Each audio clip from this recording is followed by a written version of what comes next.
ಮಾಡೋದಕ್ಕೆ ಹೋಗೋದಿಲ್ಲ. ಈಗ SSLC ರಿಸಲ್ಟು ಸುಮಾರು ಕಲ್ಯಾಣ ಕರ್ನಾಟಕದಲ್ಲಿ 2 ಲಕ್ಷ ವಿದ್ಯಾರ್ಥಿಗಳು SSLC ಪರೀಕ್ಷೆಗೆ ಕೂಡ್ತಾರೆ. ನನ್ನ ಅಧ್ಯಕ್ಷರೇ, ಅದರಲ್ಲಿ 1 ಲಕ್ಷ ವಿದ್ಯಾರ್ಥಿಗಳು ಫೇಲ್ ಆಗ್ತಾರೆ. 1 ಲಕ್ಷ ವಿದ್ಯಾರ್ಥಿಗಳು. ಇದಕ್ಕೆ ಏನಾದರೂ ಕಾರಣ ಇರಬೇಕಲ್ಲ. ಪಾಪ ಎಲ್ಲ ಮಕ್ಕಳು ಪಾಸ್ ಆಗಲೇಬೇಕು ಅಂತ ಅಪೇಕ್ಷೆಯಿಂದ ಕಷ್ಟಪಟ್ಟು ಓದ್ತಾರೆ, ಶಿಕ್ಷಕರು ಓದಿಸ್ತಾರೆ. ಆದರೆ ಫೇಲ್ ಯಾಕೆ ಆಗ್ತಾರೆ? ಫೇಲ್ ಯಾಕೆ ಆಗ್ತಾರೆ ಅಂದರೆ ಅವ್ರ ಮನೆಯಲ್ಲಿ ತಂದೆ ತಾಯಿ ಅಶಿಕ್ಷಿತರು, ಆ ಅಭ್ಯಾಸದ ಬಗ್ಗೆ ಅವರಿಗೆ ಅಷ್ಟೊಂದು ಮಹತ್ವ ಗೊತ್ತಿಲ್ಲ. ಅವನ ಮನೆಯಲ್ಲಿ ಬಂದರೆ ಅವರನ್ನು ಕಾಳಜಿ ಕೊಟ್ಟು ಓದಿಸೋದಿಲ್ಲ. ಹಾಗಾಗಿ ಪಾಪ ಮಕ್ಕಳಿಗೆ ಸರಿಯಾಗಿ ಶಾಲೆಯಲ್ಲಿ ಪಾಠನೂ ಹೇಳ್ಕೊಡೋದಿಲ್ಲ, ಮನೆಯಲ್ಲಿ ಕೂಡ ಓದೋದಿಲ್ಲ. ಈ SSLC ಪರೀಕ್ಷೆಯಲ್ಲಿ ಫೇಲ್ ಆಗ್ತಾರೆ. ನನ್ನ ಅಧ್ಯಕ್ಷರೇ, 2024-25 ದಕ್ಷಿಣ ಕನ್ನಡ ಜಿಲ್ಲೆಯಲ್ಲಿ, ತಮ್ಮ ಜಿಲ್ಲೆಯಲ್ಲಿ ನನ್ನ ಅಧ್ಯಕ್ಷರೇ 91.12% ಫಲಿತಾಂಶ ನಮ್ಮಲ್ಲಿ ಬಂದಿದೆ ದಕ್ಷಿಣ ಕನ್ನಡದಲ್ಲಿ. ಭಾಳ ಸಂತೋಷ. ಇವತ್ತು ದಕ್ಷಿಣ ಕರ್ನಾಟಕದಲ್ಲಿ ನಮ್ಮ ಮಕ್ಕಳು ಅಲ್ಲಿ ಪ್ರತಿಭೆಯನ್ನು ತೋರಿಸ್ತಾ ಇರೋದು, ಮುಂದೆ ಹೋಗ್ತಾ ಇರೋದು, ನಾವೆಲ್ಲ ಸಂತೋಷ ಪಡ್ತೀವಿ.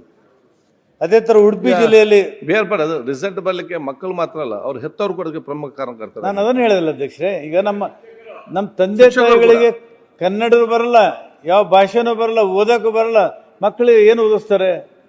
ಅವ್ರ ಮನೆಯಲ್ಲಿ ಮಕ್ಕಳು ಕೂಡ ಜವಾಬ್ದಾರಿ ಪಾಲಕರು ತಗೋಬೇಕಾಗ್ತದೆ.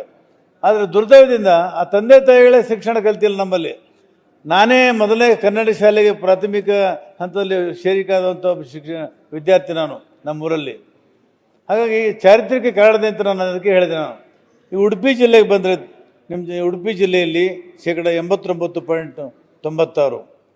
ಅದೇ ಮಾನ್ಯ ಅಧ್ಯಕ್ಷರು ಕಲಬುರಗಿ ಜಿಲ್ಲೆ ಬಂದರೆ 42.43%, ಅರ್ಧಕ್ಕಿಂತ ಕಡಿಮೆ. ಅದೇ ರೀತಿ ಕಲಬುರಗಿ ಜಿಲ್ಲೆ ಕಲಬುರಗಿ ಜಿಲ್ಲೆ ಕೊನೆ ಸ್ಥಾನ. ಇದು ಪ್ರತಿ ವರ್ಷ. ವಿಜಯಪುರ ಜಿಲ್ಲೆ ಬಂದರೆ 49.58%, 42.43% ಫಲಿತಾಂಶ. ಮೈಸೂರು ಕೊನೆ ಸ್ಥಾನ ವಿಜಯಪುರ ಜಿಲ್ಲೆ.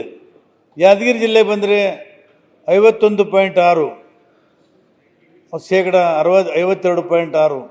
ಬೀದರ್ ಜಿಲ್ಲೆಗೆ ಬಂದರೆ 53.25%. ಕೊಪ್ಪಳ ಜಿಲ್ಲೆಗೆ ಬಂದರೆ 57.32%. ಬಳ್ಳಾರಿ ಜಿಲ್ಲೆಗೆ ಬಂದರೆ 60.20%. ಕಲಬುರಗಿ ಜಿಲ್ಲೆಯ ಫಲಿತಾಂಶ ದಕ್ಷಿಣ ಕನ್ನಡ ಜಿಲ್ಲೆಗಿಂತ ಅರ್ಧಕ್ಕಿಂತ ಕಡಿಮೆ ಇರೋದು ನಮಗೆ ಶೋಭೆ ತರ್ತದೆ. ಮಾನ್ಯ ಅಧ್ಯಕ್ಷರು, ಕಲ್ಯಾಣ ಕರ್ನಾಟಕಕ್ಕೆ ಶೋಭೆ ತರ್ತದೆ. ಒಂದು ಸರ್ಕಾರ ಇದೆ, ಜವಾಬ್ದಾರಿ ಸರ್ಕಾರ ಇದೆ, ಶಾಲೆಗಳನ್ನು ಕಟ್ಟಿದ್ದೀವಿ, ಅಲ್ಲಿ ಓದ್ತಾ ಇದ್ದಾರೆ ಮಕ್ಕಳು. ಯಾಕೆ ಆದರೆ ಫಲಿತಾಂಶದಲ್ಲಿ ನಾವು ಹಿಂದೆ ಬೀಳ್ತಾ ಇದ್ದೀವಿ. ಇದ್ರ ಬಗ್ಗೆ ನಾವು ವಿಶೇಷವಾದಂಥ ಏನಾದರೂ ಚಿಂತನೆ ಮಾಡಿದ್ದೇವೆ? ಇದಕ್ಕೇನಾದರೂ ಒಂದು ಪೂರಕವಾದಂಥ ಒಂದು ವ್ಯವಸ್ಥೆಯನ್ನು ಕಟ್ಟಿ ಮಕ್ಕಳಿಗೆ ಉತ್ತಮವಾದಂಥ ಗುಣಮಟ್ಟದ ಶಿಕ್ಷಣವನ್ನು ಕೊಡಬೇಕಂತ ನಾವೇನಾದರೂ ಪ್ರಯತ್ನ ಮಾಡಿದ್ದೇವೆ? ಪರೀಕ್ಷೆಯಲ್ಲಿ ಮಕ್ಕಳು ಫೇಲ್ ಆಗ್ತಾರೆ, ಆಮೇಲೆ ಪತ್ರಿಕೆಯಲ್ಲಿ ಬರ್ತದೆ, ಪತ್ರಿಕೆ ಬರೆದ ಮೇಲೆ ಆರೋಪ ಪ್ರತ್ಯಾರೋಪಗಳು ನಡೀತವೆ. ಸರ್ಕಾರದವ್ರು ಏನು ಮಾಡ್ತಾರೆ? ಶಿಕ್ಷಕರ ಮೇಲೆ ಸವಾರಿ ಮಾಡ್ತಾರೆ.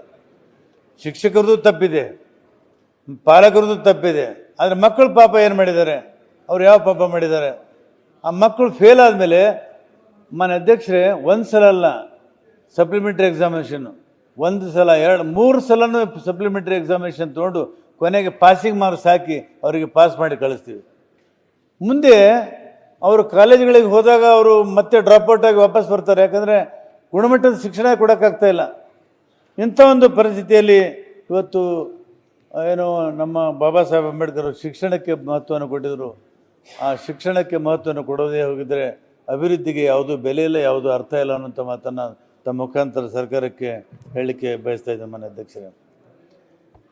ಅಧ್ಯಕ್ಷರೇ, ಈ ಅತಿಥಿ ಶಿಕ್ಷಕರನ್ನು ಮೊದಲೇ ನಮ್ಮ ರಾಜ್ಯದಲ್ಲಿ 58,000 ಶಿಕ್ಷಕರ ಹುದ್ದೆಗಳು ಖಾಲಿ ಇದ್ದಾವೆ.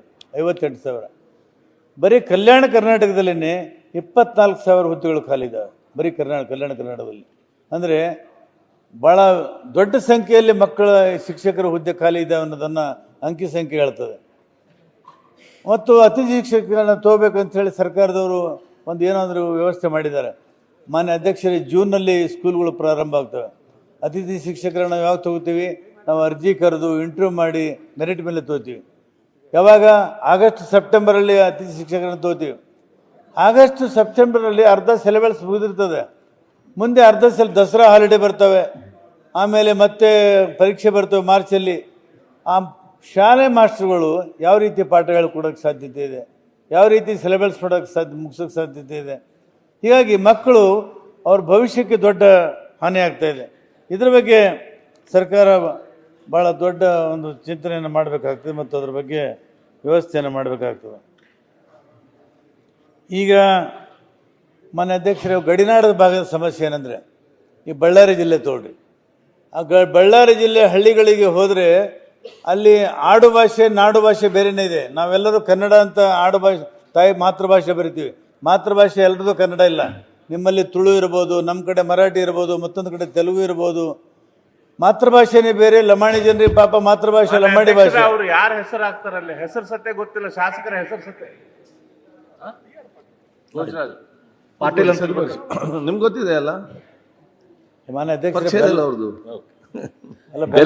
ಬೆಲ್ಲಕಾಯಿ ಬರೀ ರಗಳೆ ಆಯ್ತು, ಬೆಲ್ಲದವರು ನಮ್ಮ ಬಗ್ಗೆ ಕಾಳಜಿ ಮಾಡ್ತಾ ಇದ್ದಾರೆ. ಮಾನ್ಯ ಅಧ್ಯಕ್ಷರೇ, ಇವತ್ತು